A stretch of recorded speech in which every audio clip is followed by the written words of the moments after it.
Cannabis é um gênero de angiospermas que inclui 3 variedades diferentes: a cannabis sativa, a cannabis indica e a cannabis ruderalis. A primeira sequência do genoma da cannabis, que é estimada em 820 megabases de tamanho, foi publicada em 2011 por uma equipe de cientistas canadenses. Acredita-se que a planta originou-se no noroeste, em regiões montanhosas do Himalaia. Ela também é conhecida como cânhamo, embora este termo seja usado frequentemente para se referir apenas às variedades de cannabis cultivadas para o uso industrial e não em drogas recreativas. Canabinoides, terpenoides e outros compostos são secretados por tricomas glandulares que ocorrem mais abundantemente sobre os cálices florais e brácteas das plantas femininas. A cannabis possui efeito antiemético, podendo ser usada no alívio do enjoo e depressão relacionadas com o câncer. Pode também ser usada como analgésico. Alguns estudos mostram que é capaz de reduzir significativamente a pressão intraocular e o fluxo lacrimal em pacientes com glaucoma, embora o efeito seja de pouca duração.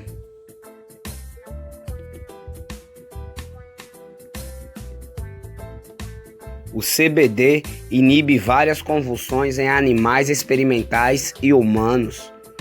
A Food and Drug Administration aprovou um medicamento baseado em CBD para o tratamento de 2 formas de epilepsia grave na infância: a síndrome de Dravet e a síndrome de Lennox-Gazzas. No entanto, o mecanismo exato de seu efeito antiepiléptico in vivo ainda é desconhecido.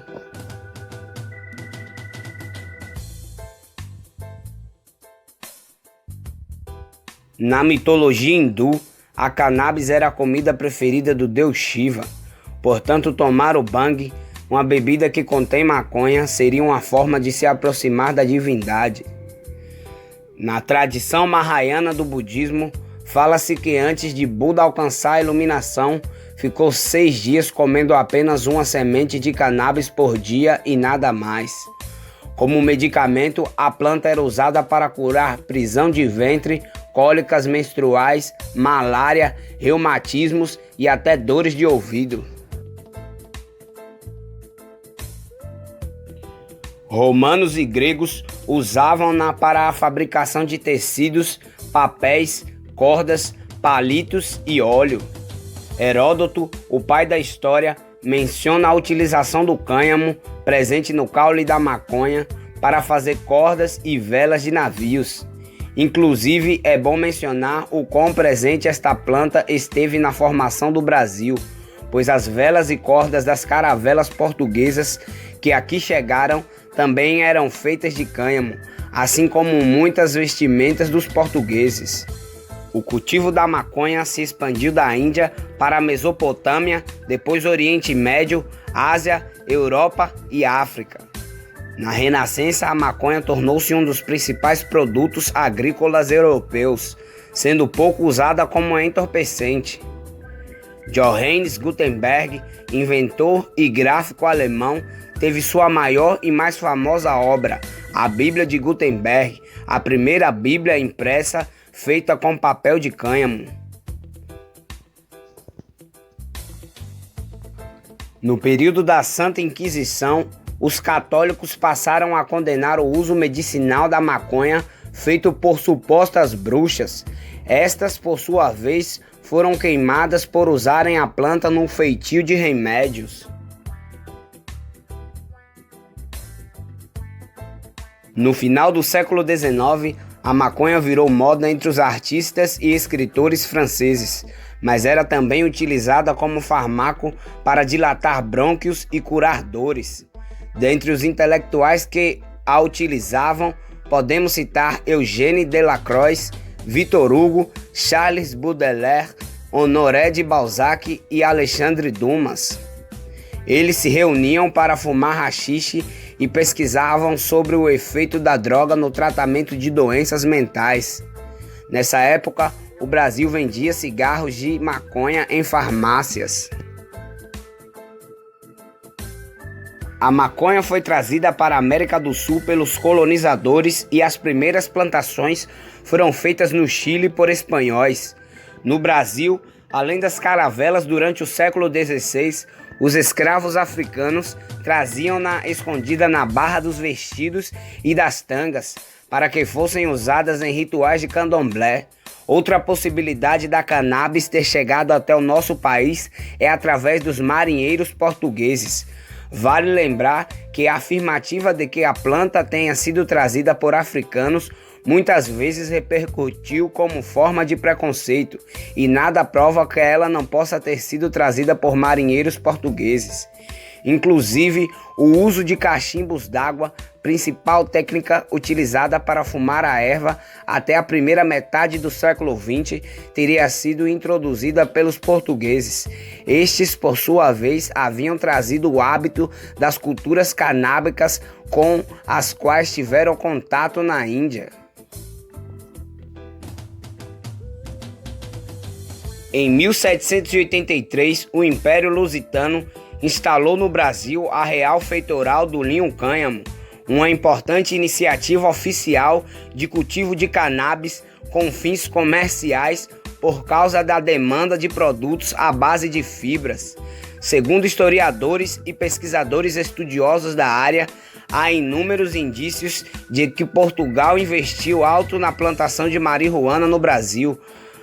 Para que isso ocorresse, a coroa financiou não só a introdução, mas também a adaptação climática da espécie em hortos de estados como Pará, Amazônia, Maranhão, Rio Grande do Sul, Rio de Janeiro e Bahia.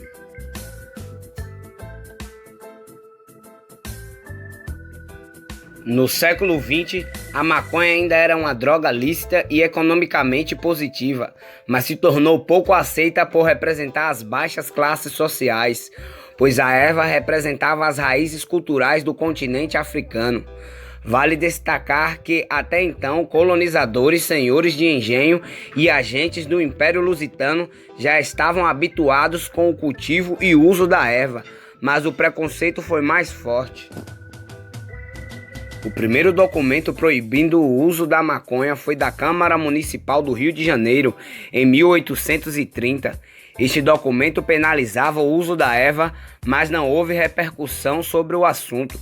Porém, no início do século XX, com a industrialização e urbanização, o hábito de puxar ganha adeptos, além de ex-escravos, mestiços, índios e imigrantes rurais. Os moradores dos meios urbanos passaram a utilizar a cannabis e é aí que as autoridades começam a se preocupar com a repercussão da droga. Apesar da planta ser muito utilizada como matéria-prima para a fibra têxtil, principalmente da elite, sua imagem ficou marcada e associada pelos pobres, negros e indígenas, não só no Brasil, mas em outras partes do mundo moderno, como nos Estados Unidos. No final do século XIX e início do século XX, o processo de urbanização fez com que a população imigrante fosse vista como fonte de problema sanitário. Grupos higienistas e médicos passaram a estudar e controlar a população através de instituições específicas. Criaram-se delegacias, inspetoria de entorpecentes, tóxicos e mistificações, que era responsável por reprimir práticas religiosas africanas ou indígenas, em geral consideradas como feitiçaria, candomblé ou magia negra. A capital brasileira tinha que servir de modelo, e desta forma a população pobre que vivia nos centros urbanos passaram a ser perseguidas e tiveram suas casas e cortiços destruídos. Passaram assim dos centros para as margens da cidade, formando as famosas favelas do Rio de Janeiro.